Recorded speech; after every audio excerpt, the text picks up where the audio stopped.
Bon, un autre exemple pour ça et je vous laisse avec les exercices. Alors, voici une autre réaction. On a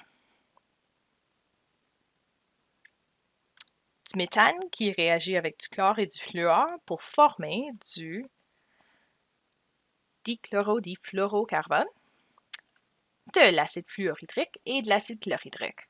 En tout cas, trouve la variation d'enthalpie pour ces réactions-là. Donc, dans la dernière réaction, je vous avais déjà donné les diagrammes Lewis pour ça, diagramme moléculaire. Celle-ci, j'ai simplement les formules chimiques. Alors, pour être capable de savoir quelles sortes de liaisons sont là, il faut que tu traces les diagrammes. Donc, le méthane, au moins, on avait déjà vu ça. Alors, carbone peut former 4 liaisons. J'ai 4 hydrogènes, alors le méthane, c'est simplement ça.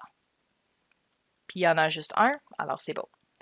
Le chlore, si vous vous souvenez, 7 électrons de valence, il y en a un célibataire, alors le chlore forme une liaison pour le chlore diatomique. Il y en a 2, alors je vais tracer 2 molécules. Même chose le fluor, même famille que le chlore, donc une seule liaison. Et même chose, il y en a 2, donc on va mettre 2. Bon, pour les produits, carbone peut former 4 liaisons, fluor et chlore 1 chaque, alors c'est beau. 1, 2, 3, 4. 2 sont du chlore et 2 sont du fluor. L'autre n'est pas important. Bon, l'acide fluorhydrique, encore hydrogène, un électron de valence, mais première couche, donc orbital 1s, peut seulement prendre 2 électrons, alors on a seulement une liaison qui peut se former. Puis, il y en a 2, donc 2 HF. Et même chose pour l'acide chlorhydrique, les 2 hydrogène et chlore peuvent seulement former une liaison covalente chaque. Donc, voilà. Et mon deuxième. Bon, maintenant que tu as toutes les liaisons tracées, là, tu peux aller faire ton calcul. Donc, on va utiliser la même formule.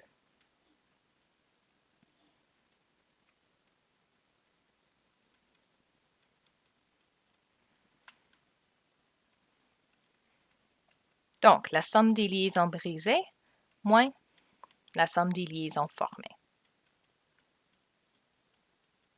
Encore, réactif et produit. Bon, pour celui-ci, les réactifs, j'ai quelques différentes liaisons. Je vais commencer, j'ai quand même carbone-hydrogène pour le premier type. Il y en a 1, 2, 3, 4 de ces liaisons présentes dans le méthane. Nulle part d'autre, alors seulement 4. Donc, on va rechercher cette valeur-là. Carbone-hydrogène, 413 kJ.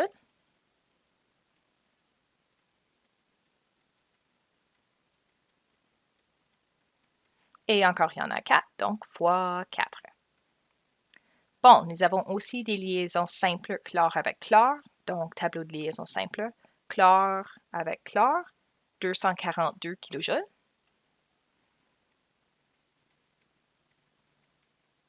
Une liaison par molécule, mais nous avons 2 molécules, alors fois 2. Puis même chose pour le fluor, liaison simple, et il y en a 2 en total. Fluor avec fluor, 155 kJ.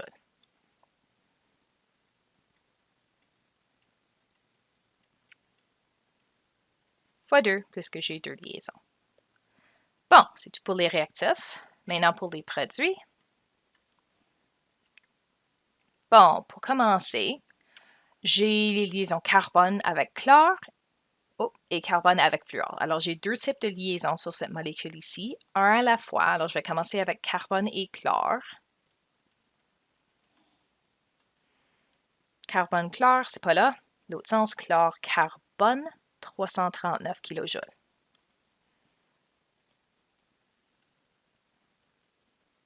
Et il y en a 1, 2 dans cette molécule. Carbone-fluor, c'est le prochain. Encore, tu ne vas pas le trouver ici. Il faut chercher fluor, ensuite carbone. 485. Et fois 2. Bon, tout pour cette molécule-là. J'ai aussi des liaisons HF et HCl. Pardon, ça c'était carbone-fluor. Alors pour HF, pas ici. Alors, flip, on va faire F avec H, 565 kJ. Et footer. Et finalement, HCl. Donc, chlore avec hydrogène, 432 kJ. Et il y en a 2 molécules. Pardon, ça c'est un 4.